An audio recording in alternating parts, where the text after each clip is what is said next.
Olá, a paz e a graça do nosso Senhor a todos vocês.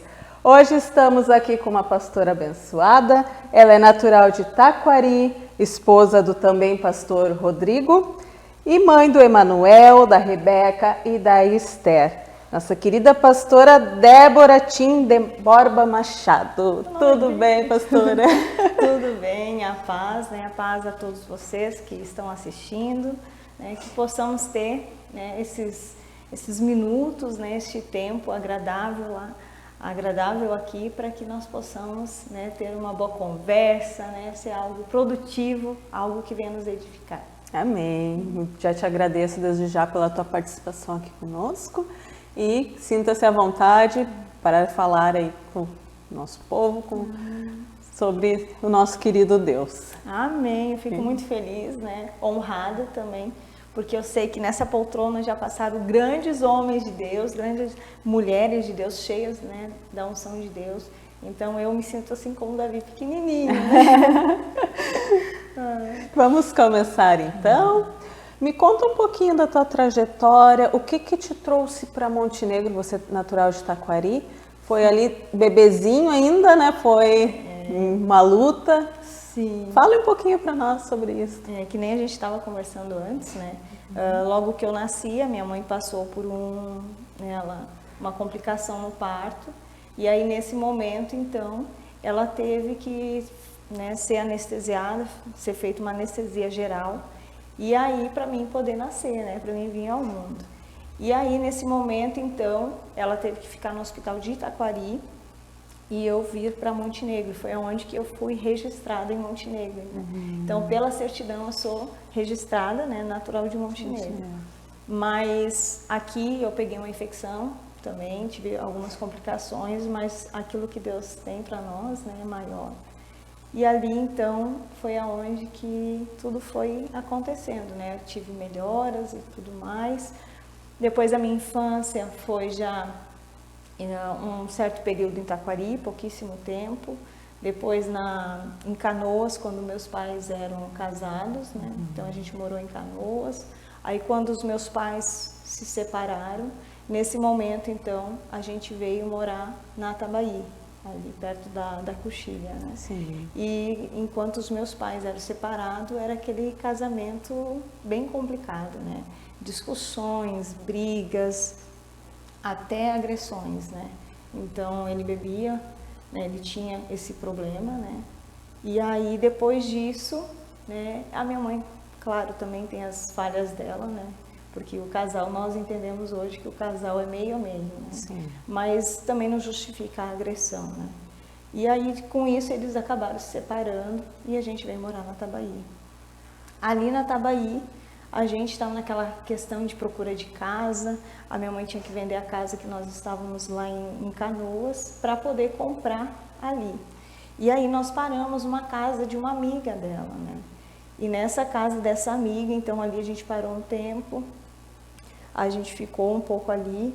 E aí até que ela encontrou a casa, né? Então a gente conseguiu se mudar definitivamente para Atabaí. E nesse período que a gente se mudou foi onde que eu tinha falado, né, que aconteceu os abusos, né, que nem eu falo, não fui violentada, mas eu fui abusada, né.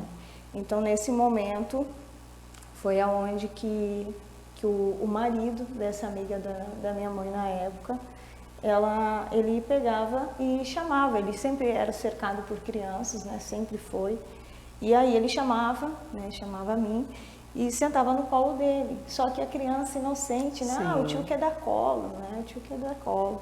E aí eu sentava e a gente era muito humilde, muito simples mesmo, assim, porque foi na época do ano 94. Então, ali a situação estava bem difícil mesmo. E aí, nesse momento, eu sentava ali, eu lembro, assim, que eu tinha uma calça e ela era rasgada no meio das pernas.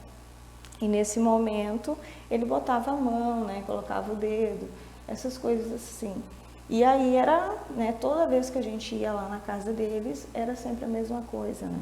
Então a gente, assim, vê que aconteceram algumas coisas para que hoje, né, a gente pudesse ter vamos dizer assim, ser um pouco mais maduro, né, porque a gente sabe que é algo que a gente está sujeita, né? Não tem, sendo cristão ou não sendo, é algo que a gente está sujeito, né? Mas a gente também tem que fazer as nossas coisas, assim, as nossas escolhas para que isso não venha, né? As escolhas certas para que isso não venha a acontecer. E aí minha mãe nunca soube disso, né? Nunca nós tinha falado sobre isso e continuamos a nossa vida normal, sempre normal, mas eu sempre tinha aquela preocupação, depois que eu tive um certo entendimento de que se estivesse acontecendo comigo, né? Se tinha acontecido comigo, provavelmente outras crianças tinham passado por isso. Isso é um assunto bem delicado, né? Porque geralmente os pais não conversam sobre isso com os filhos e quando acontece com a criança, ela fica, ou ela não entende realmente o que está acontecendo, ou ela sente medo de relatar isso para um pai ou para uma mãe e sofrer algum preconceito ou algum julgamento, né? É uma situação bem complicada. E também tem a questão da ameaça, né? Porque o tio, né, é mais velho, o tio é experiente, né? Então ele dizia, a gente criança, não conta para tua mãe, senão eu vou fazer isso e isso com aquilo, né? Então pra gente, criança, aquilo que o adulto tá falando, né? A imaginação da criança não, vai matar todo mundo, né? Então a criança tem uma certa inocência quanto a isso, né? E a gente vê como é difícil, porque daí, ao mesmo tempo que tu quer contar, tu se retrai por causa disso, né? E assim, em muitas áreas eu tive bastante dificuldade com isso, sabe? Eu fui tímida, né? Ultimamente, assim, dos anos para cá, que, né, Deus tem me abençoado, que eu, né, tenho me transformado nessa área. Eu sempre tive a questão da autoestima baixa, por mais que eu me vestisse um pouco melhor, por mais que eu usasse uma maquiagem, sabe? Então, foi algo que lá atrás deixou alguma sequela, sabe? Mas quando tu confia em Deus, mais quando tu busca em Deus, Ele vai nos, sabe? Ele vai nos tratando, vai nos libertando desses pesadelos, né, que acontecem. Então, a gente vê que tudo isso acaba gerando traumas na criança, né, que quando lá na frente ela ainda vai tendo esses traumas, e se tu não souber lidar com esses traumas, muitos acabam suicídios, muitos acabam vícios, né? Então vê que é uma fragilidade, é algo que acontece no passado, né, lá atrás, que se não é um trabalhar não somente de Deus, mas daquilo que tiver, que nem psicólogo, né, tudo aquilo que puder ali auxiliar, né, é bem-vindo, porque é uma pessoa, um ser humano, né? Então, para mim, assim, foi muito difícil, sabe? Mas, graças a Deus, né, pela misericórdia de Deus, né, tenho vencido, né, eu já venci isso, né, hoje já consigo falar abertamente. Para mim já não é mais um problema, né? Claro que as lembranças vêm, mas foi algo que talvez para muitos vão dizer, é algo simples. Mas só quem passou sabe se é simples ou não. Talvez ali para alguém, mas é uma coisa nada a ver. Mas só do fato, às vezes, até uma palavra. Eu lembro no tempo de escola que escutava uma coisa negativa, aquilo ali já, sabe? Então, foi difícil, sabe? Mas eu sei que com Deus eu vou vencendo todos os dias, né? Já é uma grande vitória estar aqui hoje, né? Como pastora, como pessoa, ter passado por isso tudo, mas saber que Deus te guardou até aqui. Né? Isso. Porque não tem, né? A gente sabe, assim, que nem na época, assim, eu fiquei muito fechada, né? Eu não quis contar, né, pra minha mãe. Aí depois que eu casei, aí sim, daí foi contado para ela. Nisso eu tinha 21 anos. Sim. E aí nessa época, imagina para a mãe poder ouvir isso, ela ficou desesperada, né? Porque era amigo, no caso era esposo da amiga dela, ela considerava como amigo.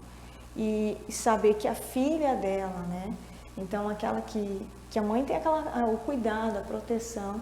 Então para ela se cobrou demais. Sim. Ela disse assim, meu Deus, e agora? Como que eu não vi? Como que eu... Então começa a surgir muitos questionamentos, sabe? Mas a gente sabe assim que cada um de nós, se a gente sentasse numa roda, nossa, cada um passou por uma situação. Sim. Mas a gente vê que lá no final, vem a recompensa aí, vamos dizer assim, mas qual recompensa? Que recompensa é essa? Tu foi abusada ou outras foram violentadas? Qual é a recompensa disso? A gente sabe que talvez na hora ali a gente está muito com a cabeça ali focado, né? Mas a gente precisa do amparo dos nossos amigos, da nossa família. Então essa é a nossa recompensa de saber que os nossos amigos, né, a nossa família está ali, mesmo que a gente venha enfrentar isso. Né? E principalmente o nosso Pai Deus, né, que Ele sempre está conosco. Amém. Mas vamos então falar sobre a bênção. Amém. Como que tu recebeu o teu chamado para ser uma pastora? Olha, nunca quis ser pastora. Nunca quis. Isso é comum eu escutar aqui. Olha, nunca quis ser pastora, nunca quisemos abrir ministério, nunca, sabe? Eu fiz o ITQ na época, para mim poder, que é o primeiro ano de teologia da Quadrangular, eu fiz com a intenção de conhecer, de aprender da palavra, né? Então, nesse momento, sim, aí eu fui aprendendo, mas de forma alguma eu queria ser pastora. E aí foi se passando os anos, né, fui aprendendo, né, várias coisas, e aí então eu fui levada à obreira, né, e nesse momento, né, foi aonde que Deus foi empurrando, né, foi me direcionando para esse caminho, até o dia de chegar, né, a ser pastora. Então eu comecei como pastora auxiliar, né, na época pela Quadrangular no bairro Municipal, e depois disso, né, a gente foi indo, trabalhando, né, buscando em Deus, nos fortalecendo, né? Indo em busca, levando um pouco de amor, semeando mesmo, né? No coração das pessoas, né? Aquilo que Deus plantou em nós, né? Que na verdade a gente sempre fala, o primeiro, assim, ó, a primeira coisa tem que ser a palavra em nós. Não adianta eu te trazer a palavra, falar de Jesus e eu não viver esse Jesus. Sim. Então tem que ser algo de dentro para fora e tem que ser primeiramente comigo, né? Então quando isso acontece, realmente assim resplandece, né? Respinga nos demais, né? E aí se cumpre a palavra, porque às vezes a pessoa ela não vai, como é que ela vai ouvir a palavra? Às vezes ela tem um certo receio, né? Talvez você tenha um certo receio de ouvir a palavra, lá vem mais um pastor, lá vem mais um crente, né? Que nem se diz. Mas às vezes as pessoas não vão nem ouvir a palavra, mas elas vão ver o teu testemunho. E é isso que vai fazer a diferença. Por isso que a gente vê muitos cristãos que muitas vezes não obedecem a palavra. E aí as pessoas se perguntam, tá, mas não é crente? Então por isso que nós leva, né, um puxão de orelha para nós, para a gente pegar e buscar a Deus verdadeiramente, para que nós venhamos ser realmente o templo de Deus, né, o templo do Espírito, porque aonde quer que nós andarmos ali, verão a presença de Deus, né? E isso é o que nos conforta de saber que Deus está entre nós e que Deus habita em nós. Então, bem isso assim. E aí, só para complementar, né? Então a gente, nessas mudanças, a gente veio para Montenegro e aí deslanchou, né?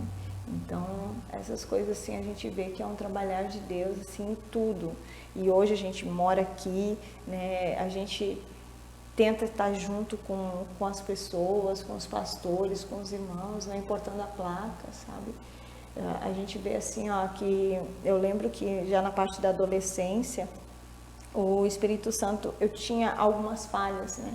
Todo jovem tem. Sim. E eu lembro que eu queria ser muito assim, eu queria receber a presença de Deus, eu queria ser cheia do Espírito Santo. E eu lembro que eu comecei a orar e buscar pelo Espírito Santo. E eu lembro que numa noite, Deus, né, num sonho, eu lembro claramente a voz dele dizendo assim, filha minha, o momento que você parar de pecar, aquilo que há tanto tempo você vem pedindo, você vai receber. Então, naquele momento ali, eu entendi que eu precisava mudar algumas coisas. Sim. E com isso, ele iria se apresentar a mim de uma forma especial. Não que ele não tivesse, né, se apresentado, mas de uma forma, né, mais especial ainda, né? E aí foi indo, né? Então a gente vê que é um grande mover de Deus. Ele simplesmente quer um coração disponível para ele, um coração aberto para receber ele. Que ele que vai conduzir, ele que está no barco, né? E às vezes a gente quer fazer as coisas do nosso jeito, e não é assim que acontece. Então o chamado dele continua, né? Ele continua. A conversão dele, nós temos que, né, ser convertidos todos os dias, né? Porque Nós somos falhos, né? Nós somos humanos, nós erramos. Não é porque nós tivemos, né, coisas tristes, né? Não é porque nós tivemos coisas boas, mas nós temos que estar voltado para Ele, não por aquilo que Ele pode nos dar, mas por aquilo que Ele é. Nós encerramos aqui o nosso primeiro bloco, já voltamos mais com a pastora Débora.